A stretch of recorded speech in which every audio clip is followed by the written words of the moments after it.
그래서 우리 지난 시간에 그 물체의 성질을 봤는데, 물체의 성질 중에서 뭐냐면 우리 전자들이 전부 다 다이일렉트릭의 경우 어떤 스테이블 이퀄리브리엄 근처에서 스몰 오실레이션을 하고 있다. 물론 약간의 댐핑이 있고, 그때 외부에서 일렉트로마그네틱 웨이브 같은 걸로 줘서 일렉트릭 필드가 주어지는 익스터널 포스가 오실레이팅 하는 포스가 있으면 어떻게 주어지냐 해서 우리 지난 시간에 구했던 게 뭐였었냐면 X, 물론 컴플렉스로 쓴 거고, 그래서 우리 지난 시간에 구했던 게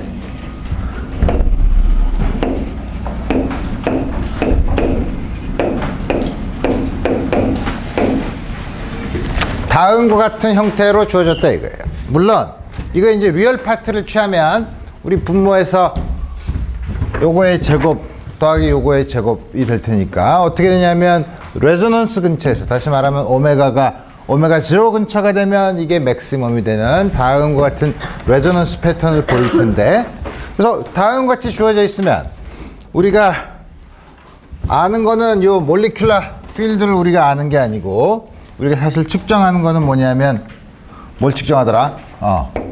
거시적인 것과 어떤 관계가 있냐 하면 지난번에 다음과 같은 폴러리제이션, 그 다음에 거시적인 일렉트릭 필드 사이에는 다음과 같은 관계로 주어져 있는 걸 이제 집어넣어 보면 어떻게 되냐면 폴러리제이션,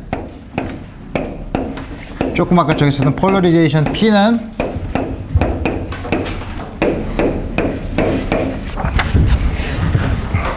미시적인 걸로 보면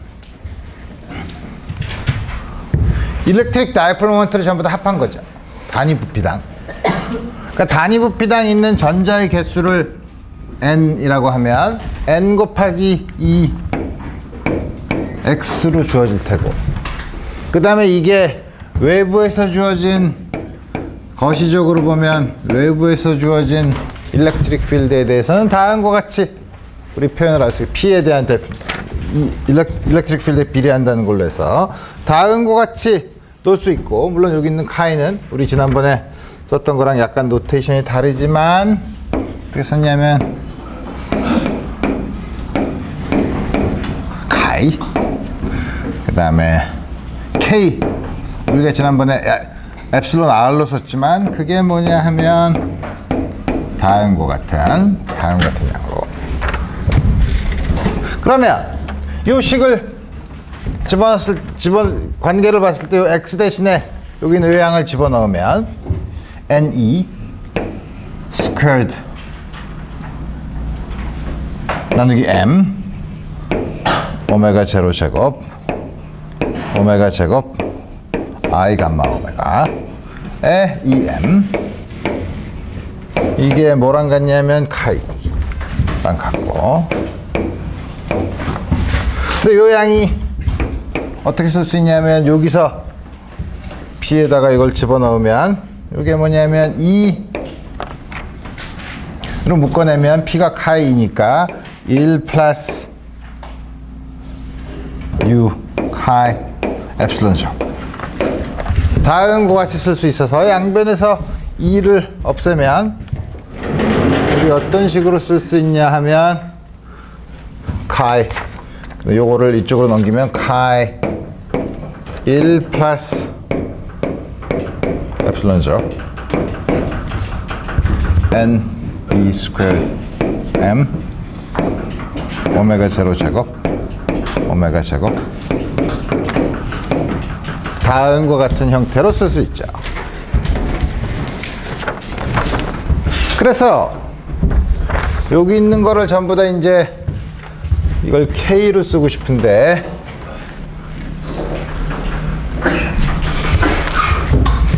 조금 아까 본 것처럼 카이가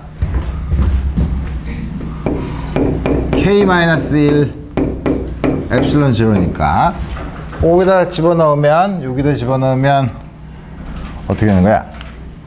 K-1 엡실론 0 1 플러스 뉴 K-1 엡실론 제로가 여기 있는데 이걸 나눠주면 n 스퀘어드 어떻게 되는 거야? 엡실론 제로 m 오메가 제로 제곱 오메가 스퀘어드 다음과 같이 쓸 수 있죠. 보면 왼쪽이 디멘션 레스 넘버니까 오른쪽도 디멘션 레스 할 거면은 틀림없이 이게 프리퀀시 스퀘어의 차원을 가진 걸 알 수 있는데, 그래서 우리 요거를 우리가 흔히 플라즈마 프리퀀시라고 해서 오메가 p 스퀘어라고 놓으면 오메가 p 스퀘어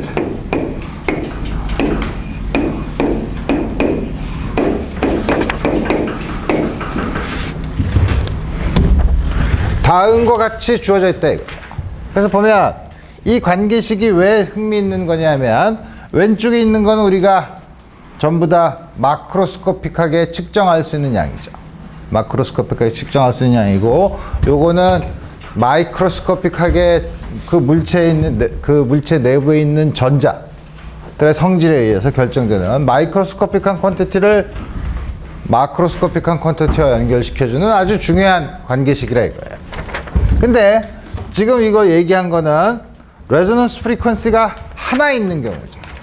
레조넌스 프리퀀시가 하나 있는 경우인데, 그 경우는 뭐냐면 사실 다이엘렉트릭 머티리얼 안에서 보면 전자가 어떤 거는 원자핵 근처에 더 속박이 돼 있고 어느 거는 덜 속박이 돼 있고 뭐 이런 여러 가지, 혹은 컨덕터인 경우에는 프리 일렉트론도 있을 수 있고 이런 여러 가지가 있기 때문에 우리가 그러면은 각각 그런 영역에 따라서 우리가 나누다 보면 레조넌스 프리퀀시가 꼭 하나 있을 필요는 없죠.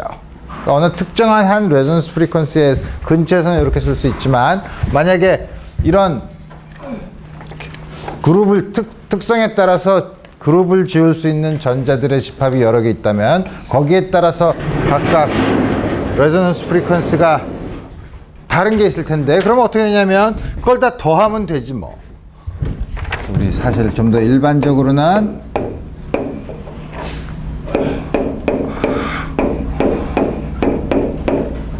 거기는 혹은 뭐 솔루션 같으면 아이언도 있을 수 있고 뭐 여러 가지가 있을 수 있어요. 그래서 우리 그런 거는 각각의 특성에 따라서 다음과 같은 레조넌스 패턴이 각각 특성에 따른 다음과 같은 거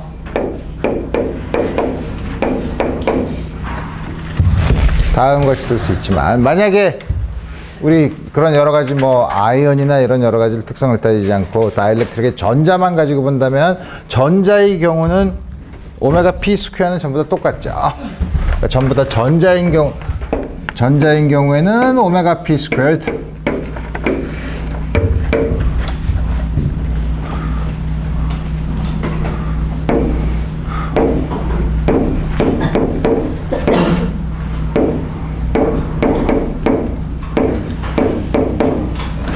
근데 오메가 p 스퀘어로 끄집어냈지만 전부 다 n 값이 똑같지 않으니까 우리 각각 그 오메가 0 i를 주는 그 전자들이 전부 다 그 프랙션이 다음과 같이 주어져 있다. 프랙션이 뭐냐면 전체 전자 중에 그 특별한 레조넌스 프리퀀시를 전자를 주는 프랙션이 다음과 같이 주어지면 다음 같은 표현으로 일반적으로 쓸 수 있어요.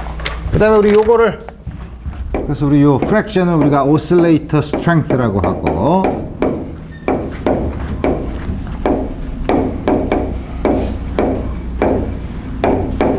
당연히 오실레이터 스트렝스의 합은 1로 주어지죠.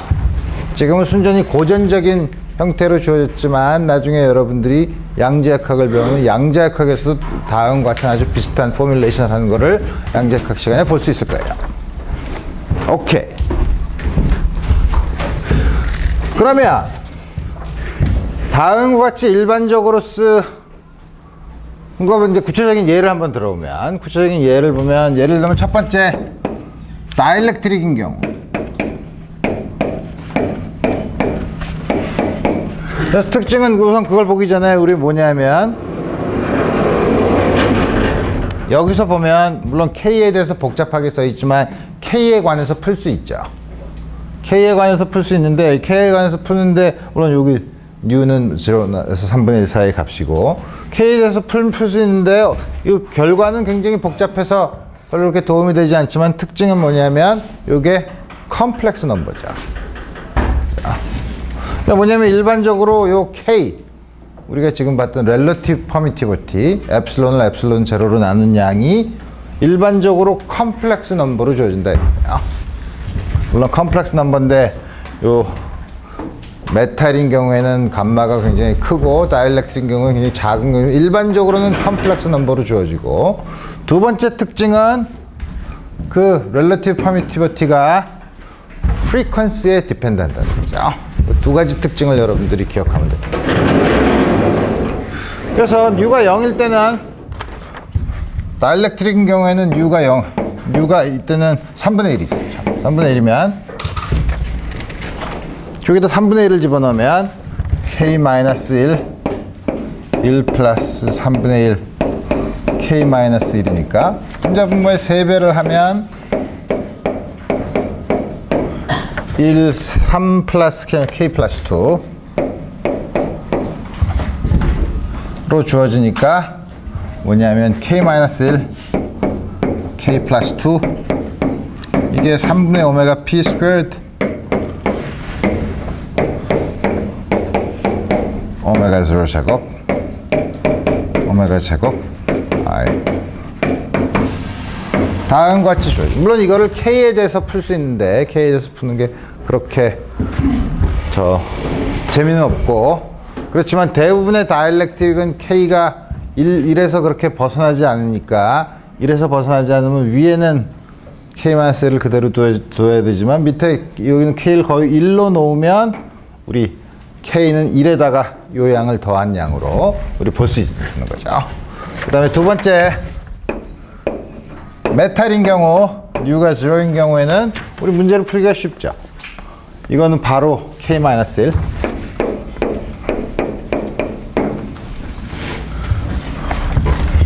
또 일반적으로 아까 쓴 걸 그대로 쓰면 되는 거고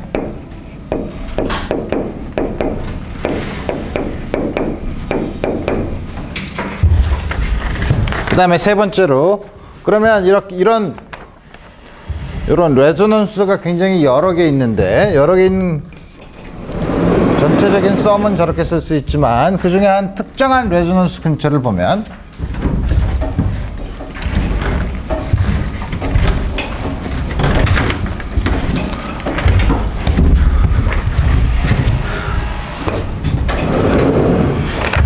세 번째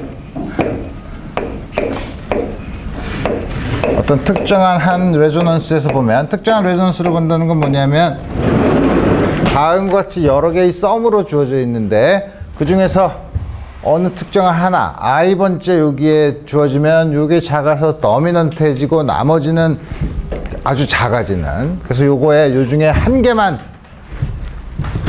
취해서 얻어도 그렇게 나쁘지 않은 경우 어프록시메이션이 나쁘지 않은 경우 그 경우는 어떻게 되냐면 K-1 중에서 하나만 고르면 오메가 스퀘어드 하나를 오메가 제로라고 하면 이쪽으로 넘기니까 K-1 오메가 P 제곱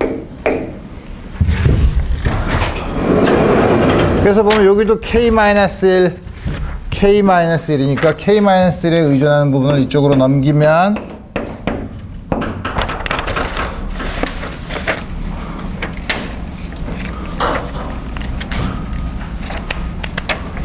그리고 K-1에 대해서 풀면 어떻게 되나 오메가 P 제곱 오메가 제로 제곱 좀 넘으니까 마이너스 U 오메가 P 제곱 다음과 같이 K라는 값이 어떻게 되냐면 레조넌스 프리퀀시가 이렇게 바뀐 셈이죠. 다음과 같은 형태로 역시 레조넌스 패턴을 보인다. 자 그런데 이런 다음과 같은 그러면 K가 일반적으로 컴플렉스 넘버라고 했는데 이 컴플렉스 넘버면 당연히 리얼 파트와 이미지너리 파트가 있죠. 리얼 파트와 이미지너리 파트가 있는데, 근데 재미있게도 리얼 파트와 이미지너리 K의 리얼 파트와 이미지너리 파트 사이에 관계가 있는데, 물론 적분을 통한 관계가 주어지는데, 그 관계를 크라머스 크로닉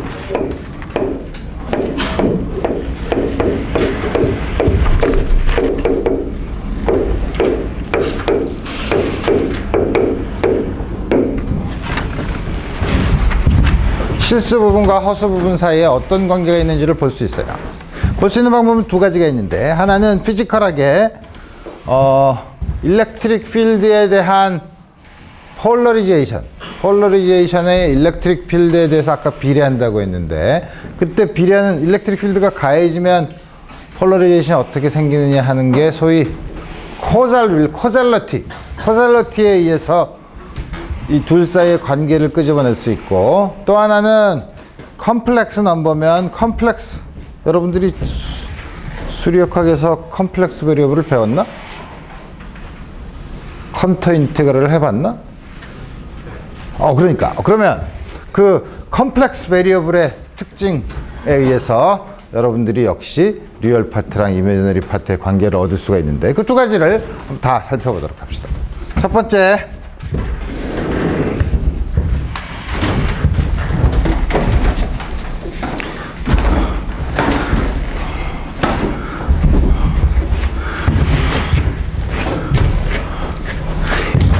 뭐냐면, 우리가 그런 거를 다시 말하면 이 K의 리얼 파트랑 이미지너리 파트가 전부 다 아까 프리퀀시 디펜던트 하다고 했죠.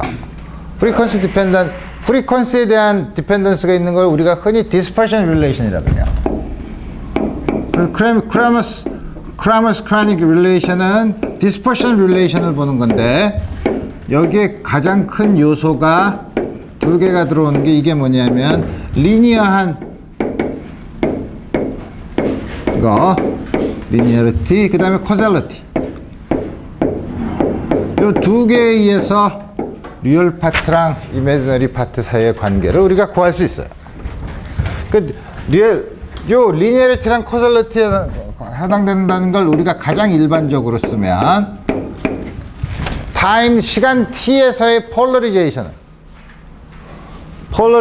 틀림없이 가해진 일렉트릭 필드의 리니어한 거죠. 우선 1차원, 물론 벡터로 쓸 수 있지만 그냥 우리 1차원으로 생각해 봅시다. 다음과 같은 거에 리니어하니까 다음과 같이 리니어하지. 일렉트릭 필드의 1차식이면 리니어한 거죠. 근데 같은 시간에 있는 거냐면 그렇지 않고, 코잘러티가 리니어리티는 이렇게 1차식으로 쓴 거고, 코잘러티라는 거를 표현하면 어떻게 쓸 수 있냐면,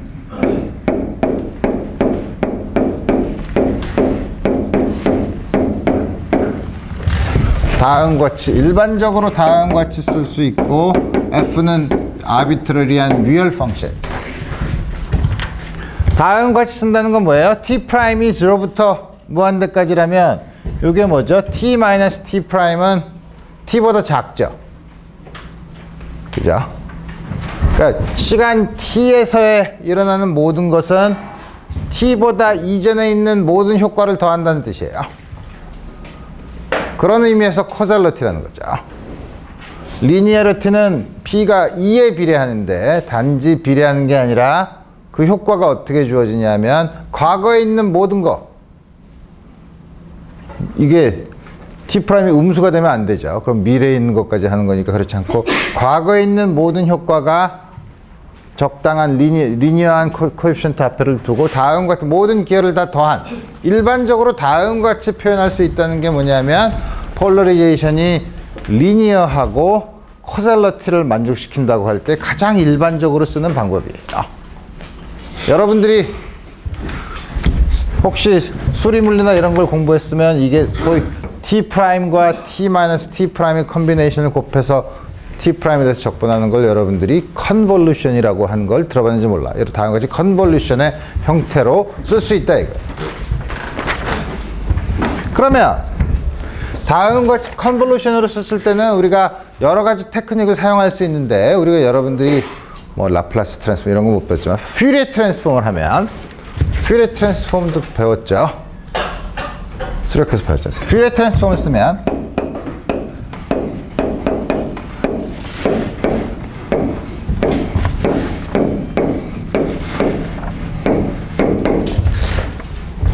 이 t를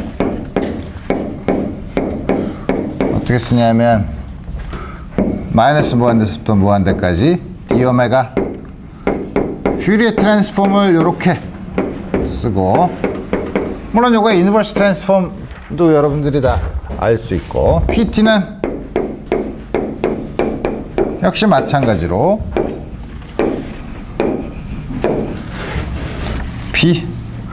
P는 어떻게 써야 되나? P는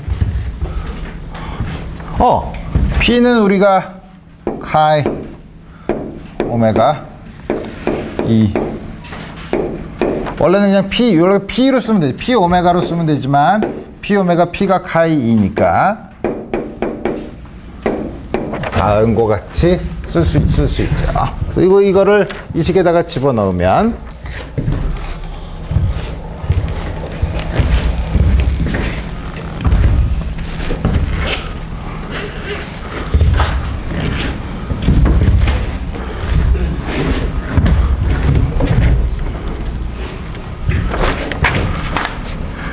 위식에다가 집어넣으면 이제 그대로 집어넣으면 되죠.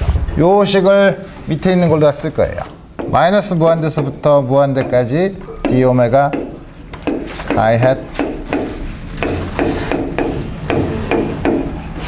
e to the 마이너스 i 오메가 t는 오른쪽을 쓰면 되죠. 인테그랄 dt 프라임 저부터 무한대까지 dt 프라임 ft 프라임 2가 다음같이 주어져 있으니까 마이너스 무한대에서부터 무한대까지 d 오메가 2 오메가 e to the 마이너스 i 오메가 t 마이너스 t 위에 있는 거 그대로 쓴 거죠. t 대신에 t 마이너스 t 프라임을 쓴 거죠. 그리고 나서 요 ft나 이런 성질이 요 물리적인 경우에는 대부분 그렇지만 순서를 바꿔도 우리 성립한다고 가정을 하면 d 오메가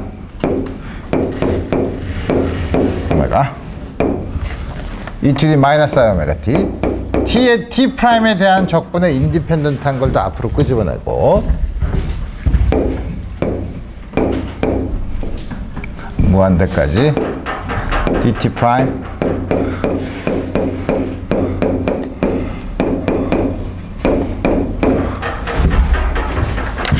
다음과 같이 놓고 왼쪽과 오른쪽을 비교해 보자는 거죠. 왼쪽과 오른쪽을 비교해 보면 요게 바로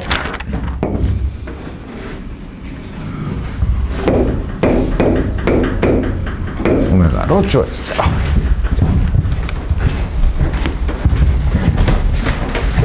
그래서 우리 뭐냐면 지금까지 이제는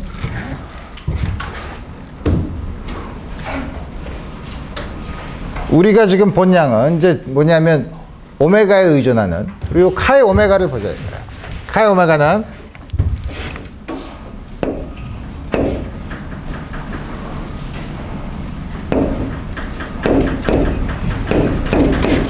인테그랄 0부터 무한대까지 dt 프라임 ft 프라임 e to the i 오메가 t 프라임. 자, 그러면 이제 우리 리얼 파트와 이미지너리 파트 사이의 관계를 보려고 하니까 아직 ft는 아비트러리한 펑션이에요.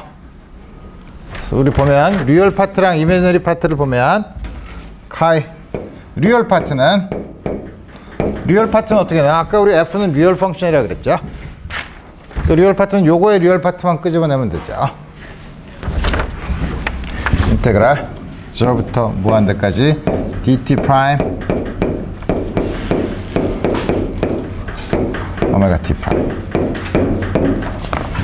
이미지너리 파트는 이미지너리 파트를 끄집어내면 되니까 et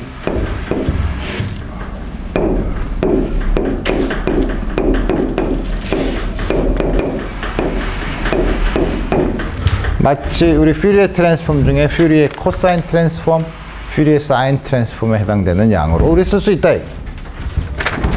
근데 이렇게 써도 우리 저 문제가 있는 게 뭐냐면 역시 아비트러리한 펑션 ft가 주어져 있고 다음과 같이 주어져 있으면 별로 그렇게 도움이 되지 않는데 우리 어떻게 하냐면 요 둘 사이의 관계에서 ft를 없애자 이거예요.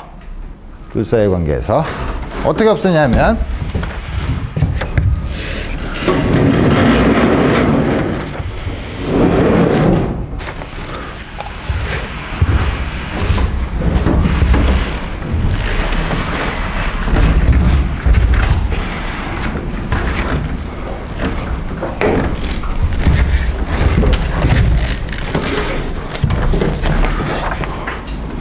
밑에 있는 카이 i 오메가 이미지너리 파트에다가 카이 i 오메가 프라임으로 바꿔. 오메가 프라임으로 바꾸면 이게 0부터 무한대까지 dt 프라임 여기다 오메가 프라임으로 바꾸면 되죠.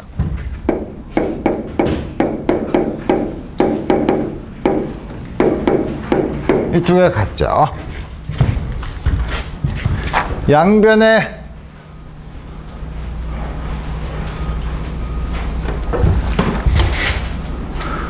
그 다음에 이게 굳이 t 프라임으로 쓸 더미 베리어블이니까 t 프라임으로 쓸 필요가 없네. 다음과 같이 쓸 수 있죠.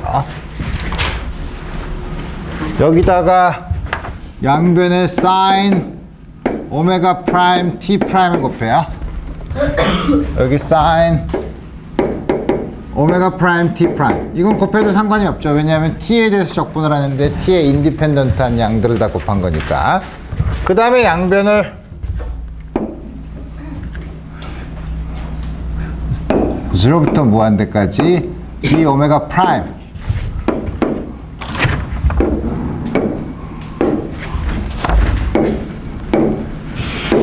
다음과 같이 적분을 하자 이거예요. 적분을 하면 이제 이건 적분하기가 좀 어려워요.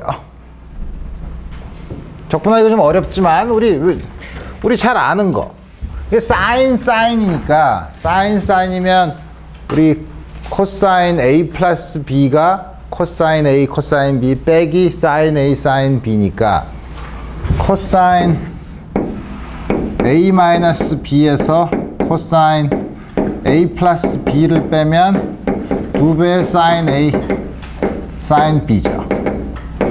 자, 다음 거 쓸 수 있죠. 그러니까 사인 오메가 프라임 t 프라임 사인 오메가 프라임 t는 2분의 1 코사인 어떻게든 다 오메가 프라임이 있으니까 빼기 코사인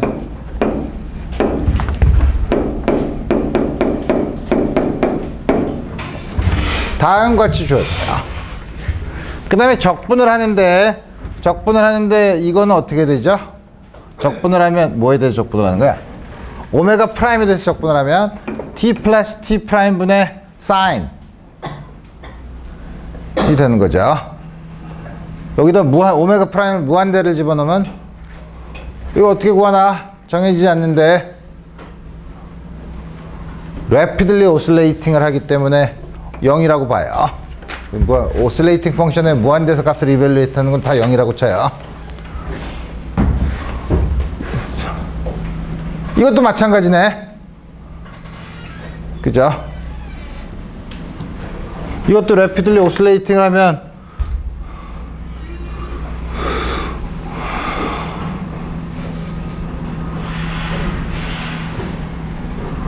(0이) 되네. 저 무한대에서는 0이 되네.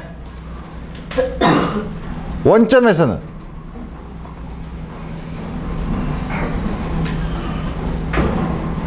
원점에서는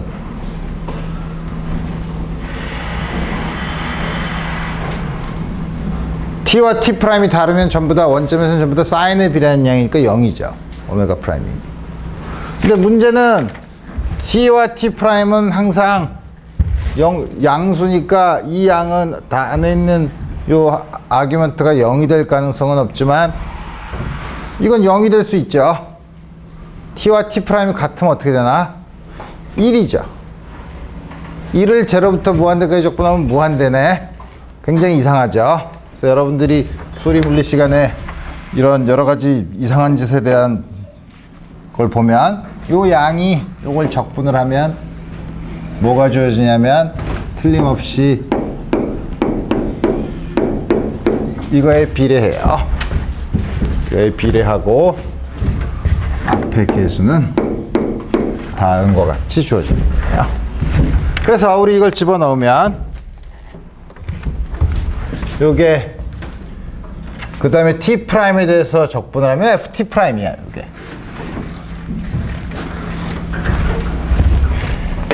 2분의 파이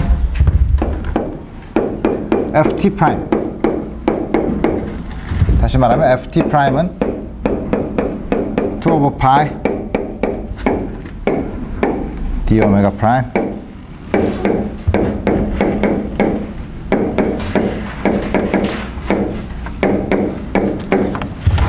드디어 ft를 카이 i에 대한 적분으로 쓸 수 있게 됐어요. 그럼 이거를 여기다 집어넣으면 되죠. 여기다 집어넣으면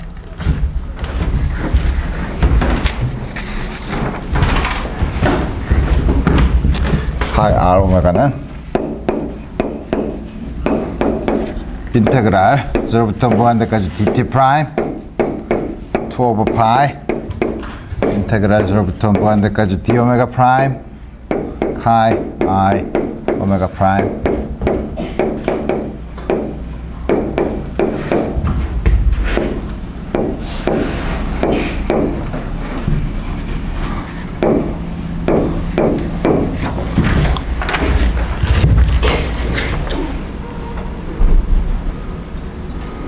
다음과 같이 주어지는데 우리 이제는 요 중에서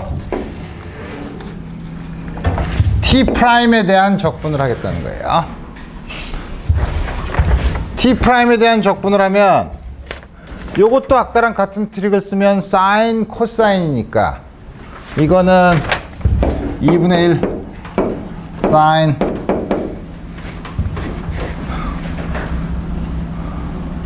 사인 코사인이니까 오메가 프라임 오메가 t 프라임 더하기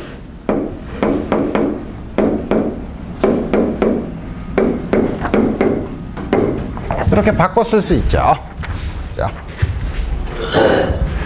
그 다음에 가만있어. 내가 이걸 제대로 썼나? 그렇지. 그 다음에 오메가랑 오메가 프라임은 항상 양수니까 이걸 적분하면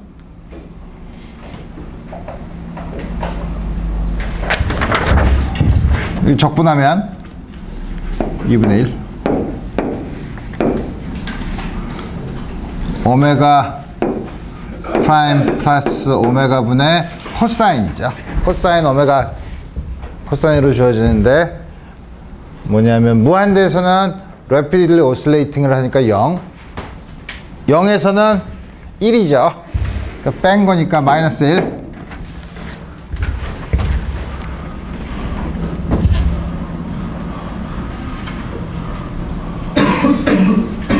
다음과 같이 주어지고 이거는 마찬가지로 가만히 있어보자. 사인을 적분하면 마이너스 코사인 아닌가? 그죠? 마이너스 코사인에서 이렇게 주어지고 오메가 프라임 역시 마찬가지로 다음과 같이 주어지죠. 그래서 우리 적분을 하면 이게 1f 통분을 하면 프라임의 제곱에 오메가가 사라지고 2배 오메가 프라임 따라서 다음과 같이 주어지니까 마지막 결과는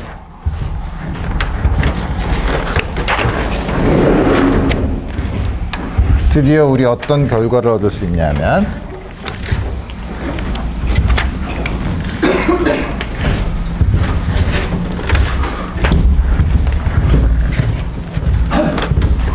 파이 r 오메가는 2 over 파이 d 오메가 프라임 파이 프라임 다음과 같은 관계를 얻게 되죠.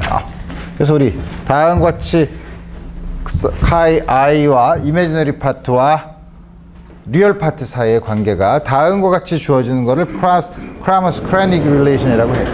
지금 하나만 구했죠. 그럼 거꾸로는 이게 무슨 말이냐면 주어진 프리퀀시에서 리얼 파트를 알려면 모든 프리퀀시 레인지에서 이미지너리 파트만 알면 이거는 우리 직접 구하지 않아도 저 양어에서 또 구할 수 있다는 얘기죠. 그럼 거꾸로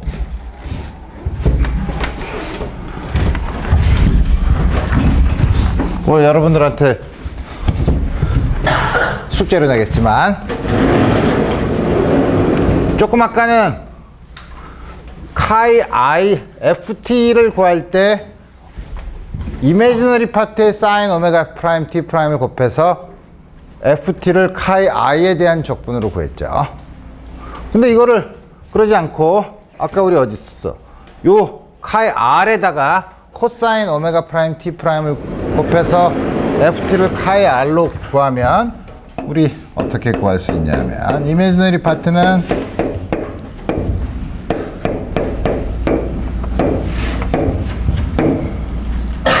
안 데까지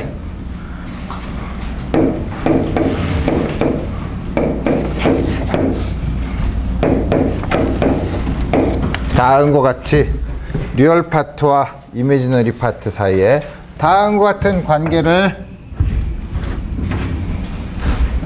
구할 수 있는 이 관계를 우리가 크라머스-크래닉 릴레이션이라고 해요. 이건 순전히 리니어리티랑 코셀러티에 의해서 우리가 구했죠. 근데 여러분들이 컴플렉스 넘버에 대해서 보면 아까 카이가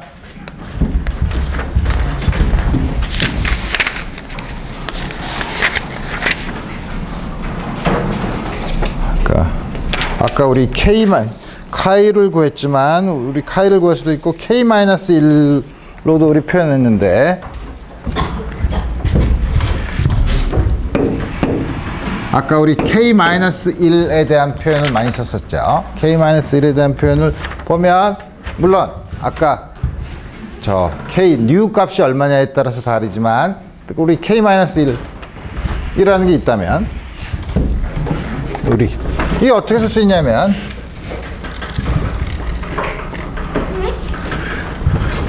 k-1 k가 일반적으로 컴플렉스 넘버라는 걸 알 수 있어요. 우리 컴플렉스 넘버에 어떤 썸 c라는 값에 의존하는 이 값은 우리 이게 만약에 c에 대한 k 해시 c에 대한 애널리틱 펑션이라면 우리 이거 어떻게 쓰죠? 우리 이거 쓰는 방법이 있는데 1 over 2 pi r 인테그랄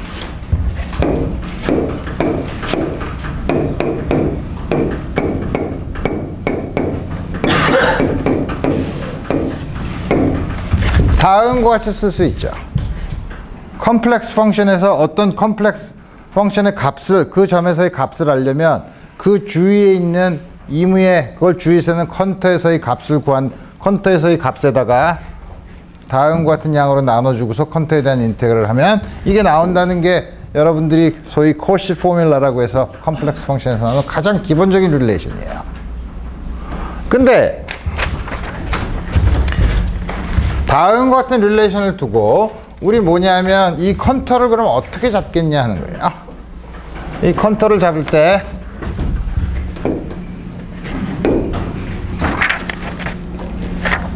컴플렉스 플레인에서 우리는 지금 뭐냐면 이렇게 적분을 하고 싶은 거니까 여기서는 프리퀀시가 양수라는 조건을 써서 지금 우리는 리얼 파트만 아주 피지컬한 값들만 썼죠. 가능한 값, 오메가가. 여기서는 음수도 일반적으로 가능하다고 생각을 하면 그 다음에 마이너스 무한대에서부터 무한대까지 적분을 할 거예요. 그 다음에 컨터를 돌려야 돼. 클로즈드 컨터를 만드니까 위로 잡으면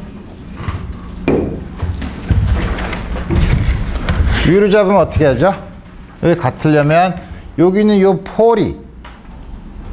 폴은 만약에 C가 리얼 넘버라고 하면 여기 있으면 곤란하니까 폴을 약간 올려요. 약간 올려서 다음과 같이 넣으면 되죠. 컨터를 이렇게 잡고 이 안에 폴이 이 안에 있도록. 밑으로 잡으면 안 되나요? 밑으로 잡아도 되죠. 밑으로 잡을 땐 폴이 밑으로 오도록 잡으면 되는 거죠. 어떻게 아무거나 잡아요. 다음과 같이 우리 잡으면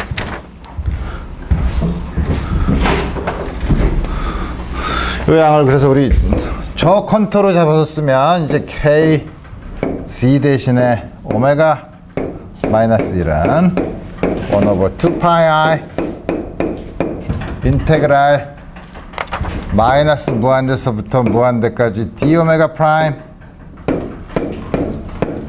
오메가 프라임 마이너스 1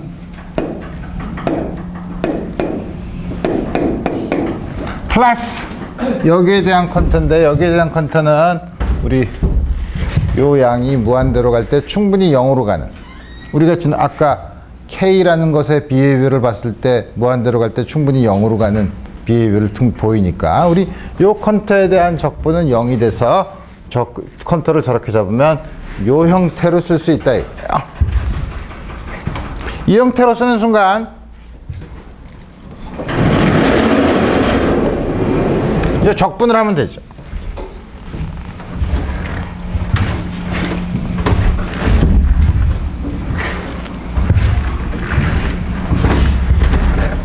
여러분들이 컨터 인테그랄을 하는 걸 봤다면 원래 적분은 델타라는 걸 안 쓰면 C가 있고 인테그레이션 하는 컨터 선상에 폴이 있는 경우죠. 자, 이런 경우에 우리 어떻게 인테그랄을 하죠? 다 한 바퀴 돌린 거에 반만 하죠. 자, 근데 어떻게 잡냐? 지금 잡는 거는 요 폴을 이렇게 올린다는 거는 컨터를 사실 요렇게 잡는다는 거랑 같아요. 자, 그래서 우리 폴을 집어넣고 반만 집어넣는 건데 우리 그렇게 해서 계산한 다음에 뭐냐면 요거를 지나가는 거에 대한 인테그랄 그 다음에 이걸 쭉 가는 인테그랄 그래서 우리 그거를 써서 보면 여기는 요 양은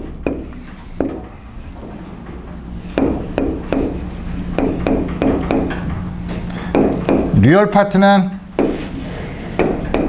formerly 다음과 같이 쓰고 소위 여러분들이 보는 principal value죠. 플러스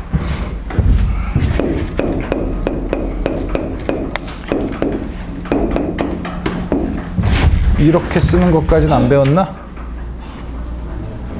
안 배웠어요? 배웠어요? 이런 거 안 배웠어?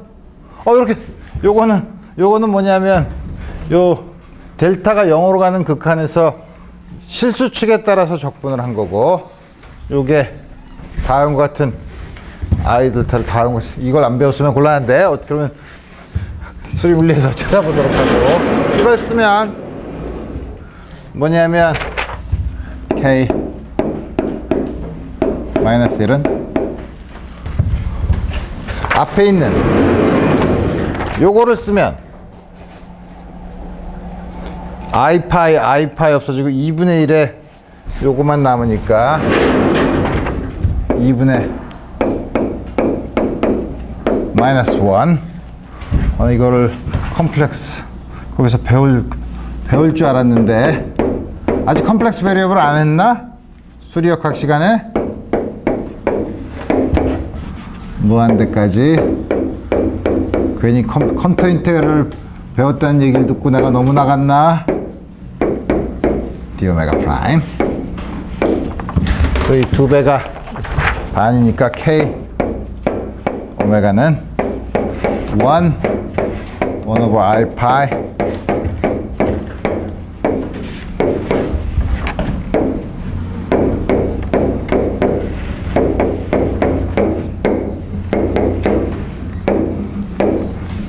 다음과 같은 관계로 쓸 수 있어요.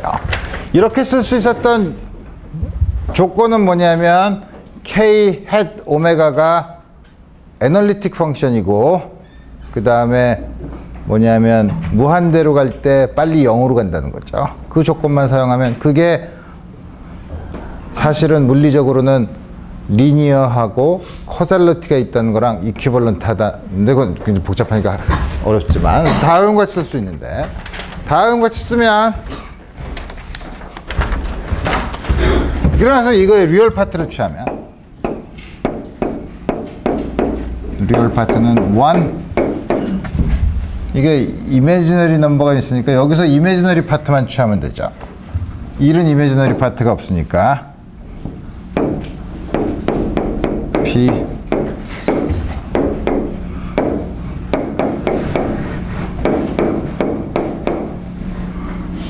프라임 d 오메가 프라임. 이미지너리 파트는 이건 이미지너리 넘버가 아니니까 없애고 여기서 리얼 파트만 구해서 마이너스 4를 붙이면 되니까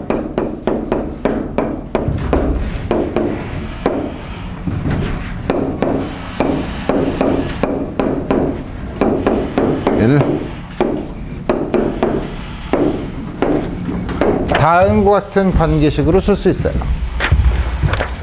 굉장히 복잡해 보이지만 아까 우리 뭐죠? 여기 요양 요거랑 비교해 보면 굉장히 복잡해 보이지만 그 차이를 볼 수 있는데 하나는 0부터 무한대까지고 이건 마이너스 무한대부터 무한대까지죠. 그래서 이거를 0부터 무한대까지로 바꾸면 요게 요거랑 똑같은 결과가 나온다는 거를 증명하라는 걸 숙제로 내려고 그랬더니 안 되겠네. 그래서 요거랑 사실은 두 개가 동등한 결과라는 거를 여러분 다음과 같이 이제 크라머스-크래니기 릴레이션 우리가 볼 수 있어요. 자, 그래서 우리가 이제 일렉트로마그네틱 웨이브의 프로파게이션은 이제 그만 보고 그럼 도대체 그런 일렉트로마그네틱 웨이브는 어떻게 만들어지냐 이거예요.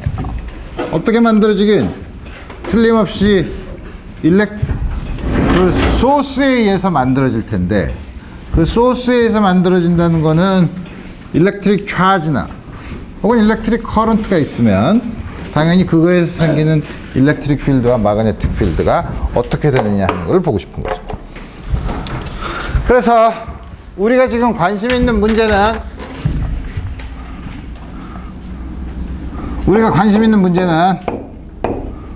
뭐냐면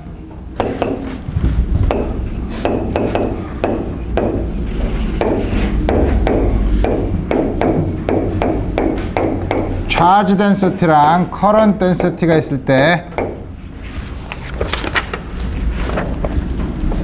이거에서 생기는 일렉트릭 필드랑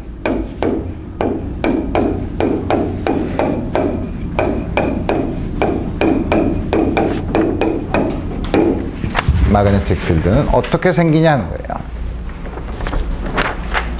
물론 여러분들이 아주 특별한 경우는 지난 학기에 봤죠. 특별히 타임 인디펜던트한 경우. 타임 인디펜던트한 경우는 여러분들이 주어지는 경우를 봤는데 그럼 우리 이거 일렉트릭 필드랑 마그네틱 필드를 구하는데 이거에 대한 표현도 있지만 우리가 좀 더 쓰기 쉽게 하기 위해서 뭐 여러 가지 방법이 있지만 우리가 다음과 같은 거를 지금까지 일렉트릭 필드랑 마그네틱 필드가 각각 웨이브 이퀘이션을 만족한다고 뭐 여러 가지 얘기를 했지만 이제는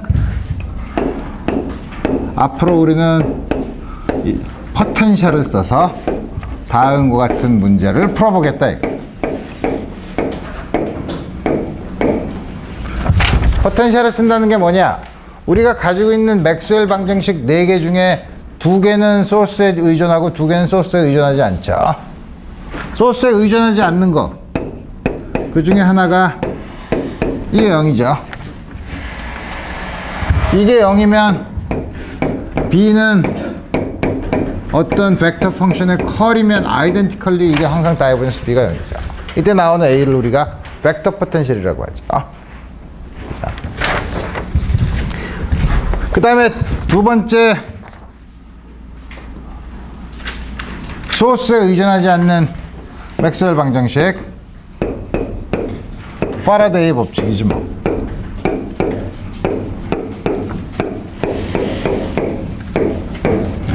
집어넣으면 컬 E B 대신에 컬 A를 집어넣으면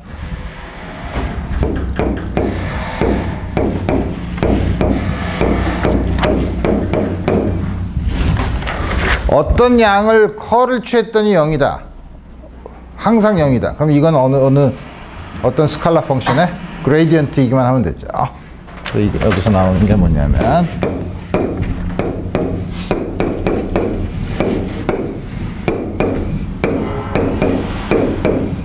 그래서 phi가 스칼라 포텐셜,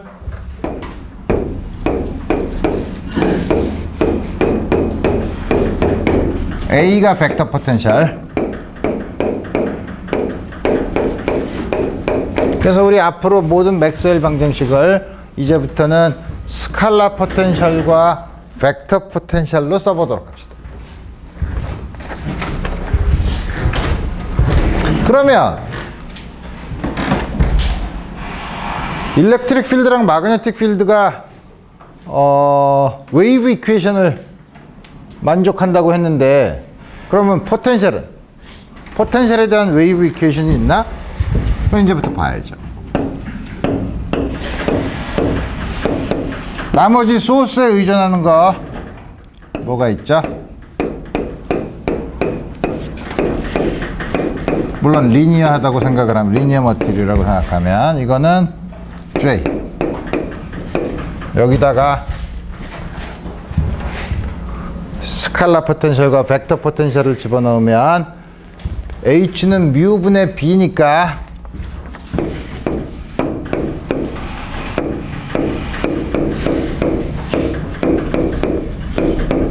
요거는 엡실론 E니까 마이너스 4까지 집어넣으면 플러스 엡실론 ddt gradient phi dAdt.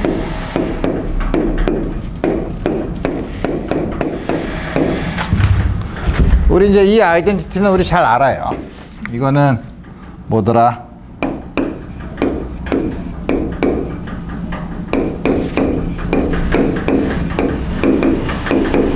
다음과 같이 주어지죠. 그래서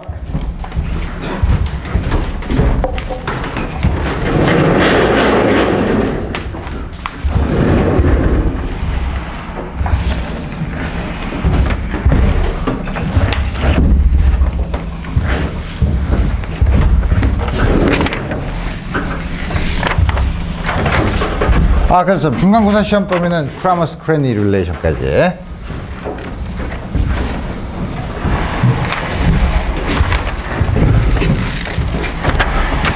지금 하는 포텐셜 어프로치 중간고사도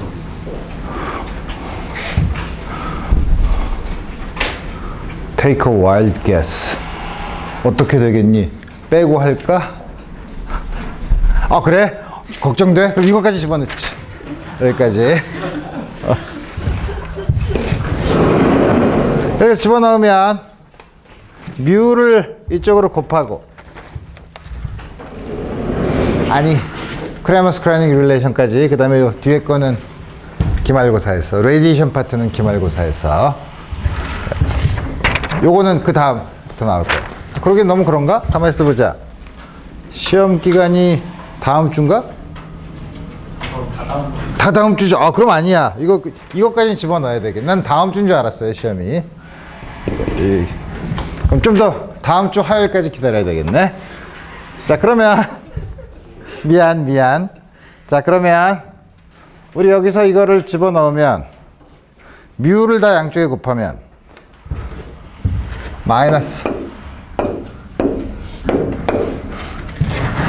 하나 구했어. 그 다음에 엡실론 뮤, 내가 너무 성급하게 시험 범위를 얘기해 버렸네. 아직 시험 문제를 내지도 않았는데 가만히 있어. 다음 같이 됐고, 그 다음에 나머지는 어떻게 쓸 수 있냐면 플러스, 나머지는 다 그레이디언트로 묶어낼 수 있겠네. 그레이디언트 divergence A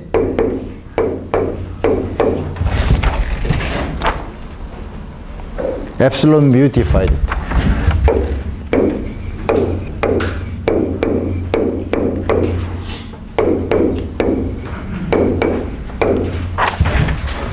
다음 같은 식이 주어지죠.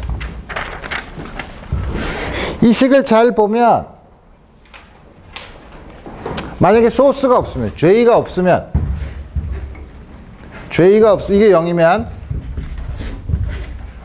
요게 웨이브 이퀘이션에 나타나는 전형적인 폼인데, 근데 이게 있죠. 어떡하나?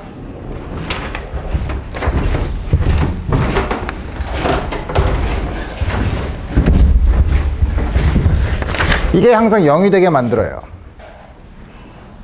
어떻게 그렇게 만드나? 우리가 마음대로 고를 수 있어요.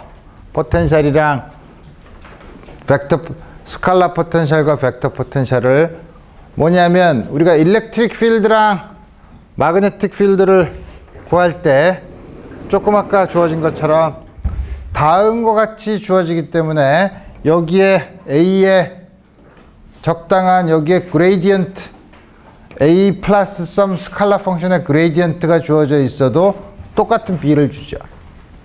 그렇죠? 그러니까 A를 정하는 게 우리 지난 학기에도 많이 했듯이 벡터 포텐셜을 정하는데 주어진 B에 대해서 벡터 포텐셜이 유일하게 결정되지 않아요. 스칼라의 그레이디언트만큼의 앰비규어티가 있죠. 그죠? 그 다음에 여기서도 뭐냐면 그레이디언트, 이건 그거 있고, 이게 그레이디언트 파이는 또 역시 이 안에 있는 이 양이 뭐죠? 어떤 양의 컬이면 파이, 아니 그 컬이 아니지.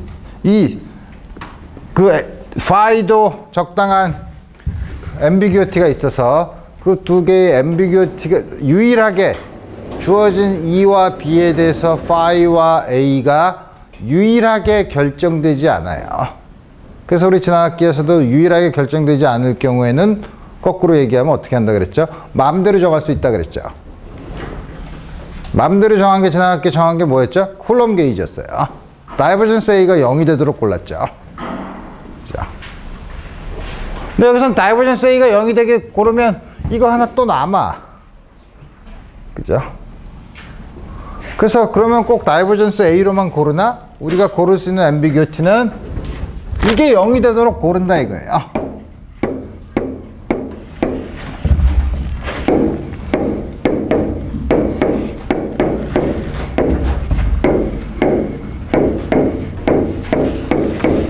이 게이지를 란다우 게이지, 로렌츠 게이지라고 불러요.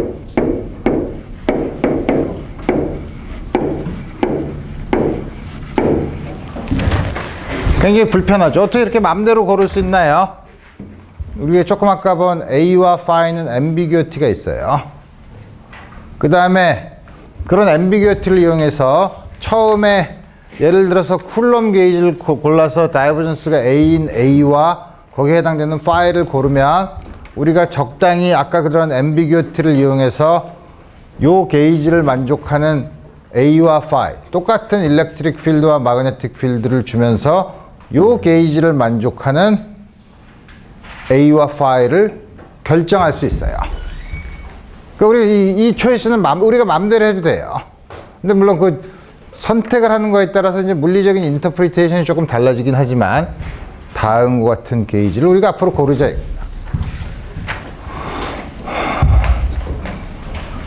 그래서 다음과 같은 게이지를 고르면 이 얘기를 먼저 할까?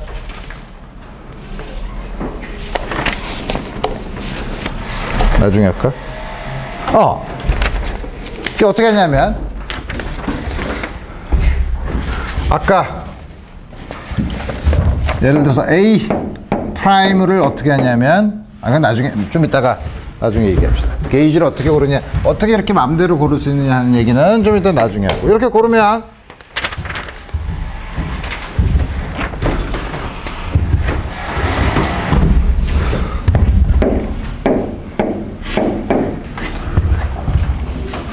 요거의 부호를 바꾸면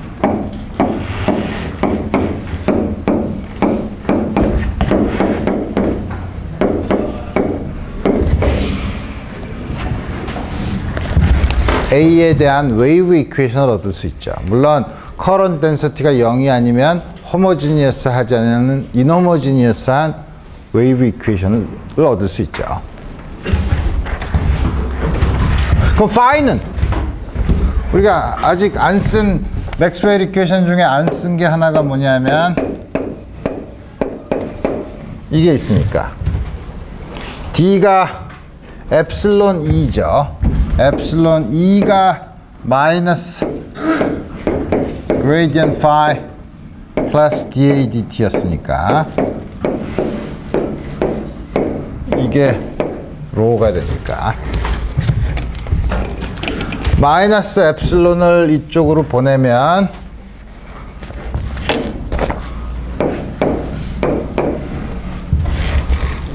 그 다음에 요 게이지를 요 앞에 있는 게 라플라시안 phi 플러스 ddt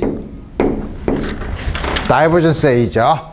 다이버전스 A 게이지 초이스를 골라서 다이버전스 A 대신에 마이너스 엡실론 뮤 d phi dt 이걸 집어넣으면 이게 마이너스 로 오버 엡실론이니까 라플라시안 phi 마이너스 엡실론 뮤 phi dt squared phi도 웨이브 인호모지니어스한 웨이브 이퀘이션을 만족하죠.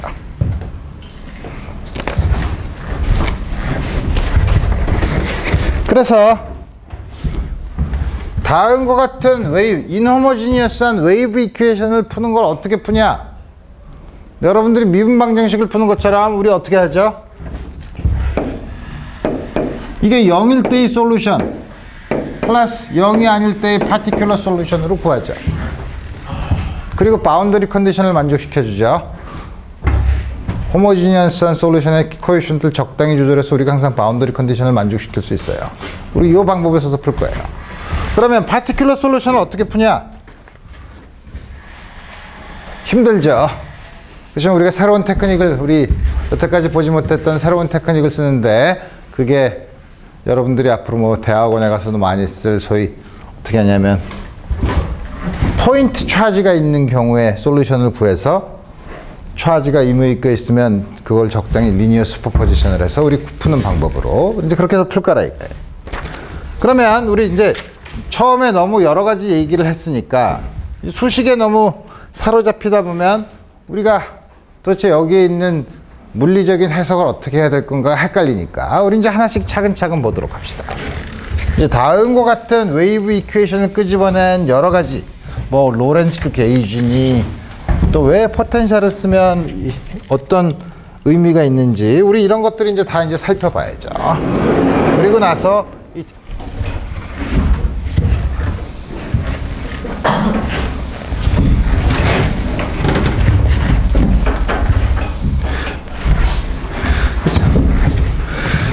그래서 제일 먼저 우리가 구한 다음과 같은 이퀘이션에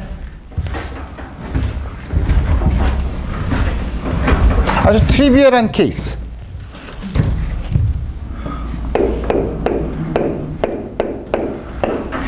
트리비얼한 케이스가 뭐지?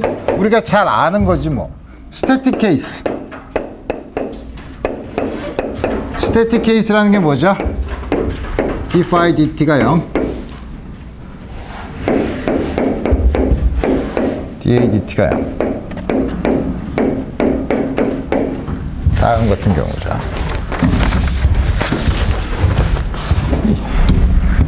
이 경우는 우리가 이 솔루션은 잘 알아요. 베큐엄에서 phi는 우리가 잘 아는 쿨럼 포텐셜이고,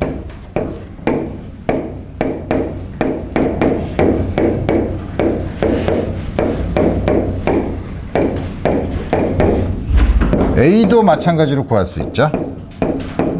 mu0 4pi J R.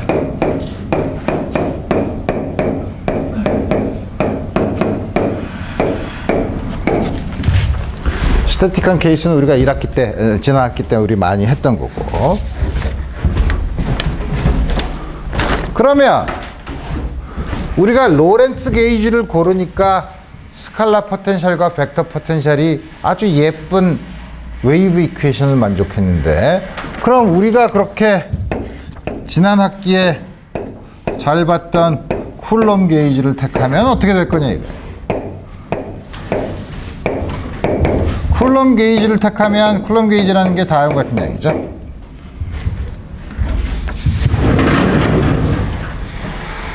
그럼 어떻게 되죠?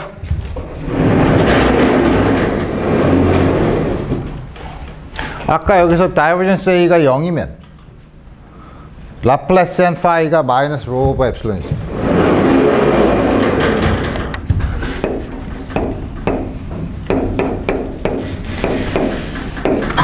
쿨럼 게이지를 택하는 순간 여기 있는 스칼라 포텐셜은 쿨럼 포텐셜을 우리 많이 본 식이에요. 쿨럼 포텐셜을 주죠. 이게 쿨럼 포텐셜이에요.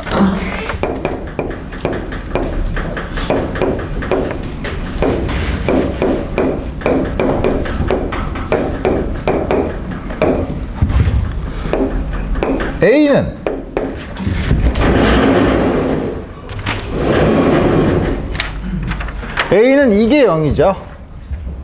그럼 이게 남죠.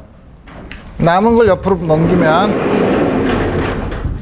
엡실론 U dA dt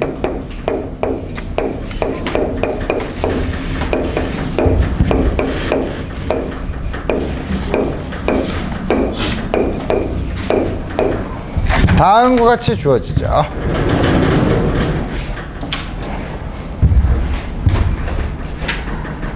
그래서 이것도 A에 대한 웨이브 이퀘이션이에요. 물론 소스가 좀 약간 복잡하죠. 파이는 이 식에 의해서 결정되는 파이고, 그래서 여기서는 파이는 우리가 잘 아는 쿨럼 포텐셜로 주어지고 A는 시간의 웨이브 이퀘이션을 만족한다 이거예요. 근데 이상해요. 왜 이상하냐면 이거는 A라는 게 뭐냐면 다음과 같은 웨이브 이퀘이션을 만족하면 빛의 속도로 A에 대한 정보가 전달되죠.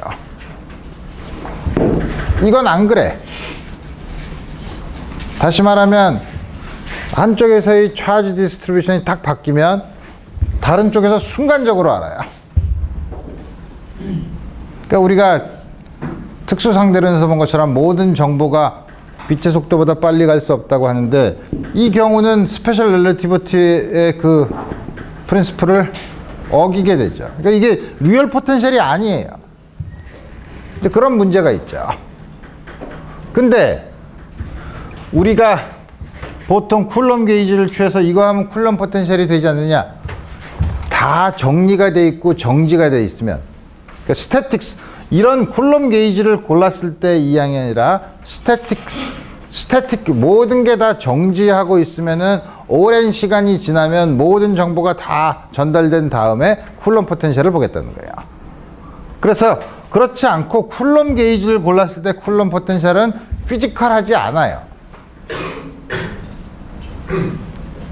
그런 문제가 있죠.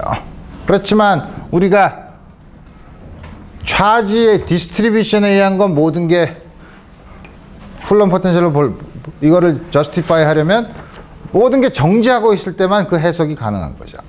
쿨럼 포텐셜은 피지컬하지 않고, 그 반면에 로렌츠 게이지를 고르면 A와 phi가 전부 다 웨이브 이퀘이션을 만족해요. 그러니까 빛의 속도로 전부 다 정보가 전달이 되는 거예요. 일렉트릭 필드와 마그네틱 필드의 인포메이션이 빛의 속도로 전달되는 거죠. 그래서 우리 요 로렌츠 게이지를 쓰는데, 우리 로렌츠 게이지에 대한 여러분들이 헷갈리는 얘기가 많이 있을 테니까 우리 요 게이지에 대한 얘기를 전부 다 하고, 그 다음에 물론 벡터 포텐셜도 풀 수, 요 디퍼런셜 이퀘이션을 어떻게 푸냐, 이게 0이 아닐 때 이 디퍼런셜 이퀘이션을 어떻게 푸냐 하는 거를 다음 시간에 알아보도록 합시다. 오늘은 여기까지 하겠어요.